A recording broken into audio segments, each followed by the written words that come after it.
Alors, j'aimerais bien que vous me présentiez pour parler du spectacle. Auteur, Alors, nous sommes toutes les deux déjà co-autrices et co-initiatrices de ce projet.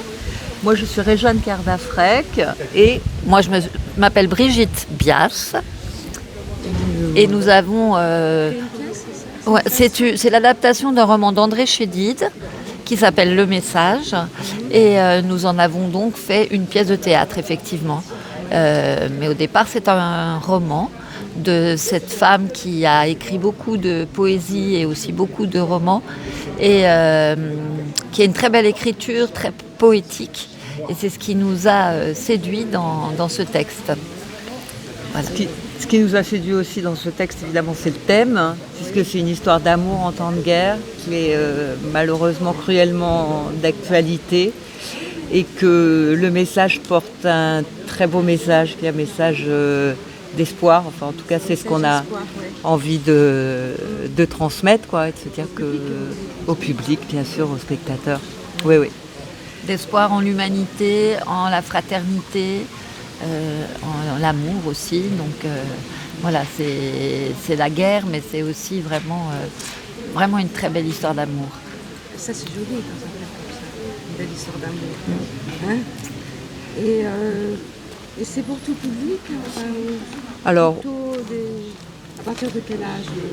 nous, on a dit 10 ans, mais avec des enfants qui sont accompagnés par des parents avec lesquels ils peuvent en parler après. Voilà, et je pense que de toute façon, les enfants sont très tôt soumis à des images pas très agréables, c'est le moins qu'on puisse dire. Et l'intérêt du théâtre, c'est qu'on est vraiment dans la symbolique. Donc, si après, on a des gens avec lesquels on peut en parler. Et c'est par ailleurs un spectacle qu'on aimerait bien présenter dans les collèges et lycées. On pense que c'est vraiment... Ça pourrait être très intéressant. Voilà, ouais. Ouvrir les yeux. Sur le thème, sur l'auteur, il y a plein de choses à aborder avec des jeunes. Et vous allez jouer à Avignon, là, pendant le festival? Oui, du 5 au 26 juillet au Théâtre des Barriques, tous les jours sauf le mardi à 11h45. Voilà, donc on a démarré, c'est notre 5e aujourd'hui. 4e, on a fait la... 4e plus la générale. Plus la générale. Voilà. Oui, ça se passe très bien, on a de la chance, on est très heureuse. On est complet là, les deux dernières étaient complètes, donc... On espère que ça va continuer. Il n'y a pas de raison. Et vous avez d'autres projets après Avignon, des personnes tournées ou vous allez le jouer au théâtre? Alors l'idée évidemment, c'est Avignon, c'est un investissement, c'est une vitrine.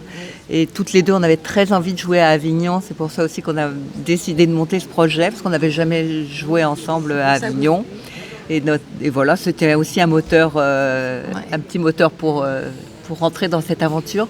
On a avec nous 3 autres comédiens, de jeunes comédiens qui sont formidables. Vous avez 3 comédiens dans la pièce? 5. Nous 2 plus 3 jeunes. Et voilà. Chacun joue son personnage ou il y a d'autres personnages? Il y a quelques personnages, on a parfois un double rôle, mais qui est accessoire, je dirais. On a tous un rôle essentiel. Un rôle principal qui est très important. Oui, tout à fait. Et c'est la compagnie de Fabrice Rouel de France Inter, avec qui je travaille moi, depuis plus de 20 ans maintenant.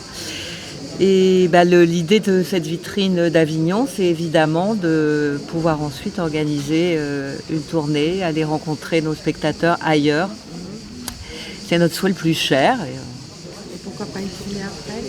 Oui, c'est ça. Oui. Souhaite, tout à fait.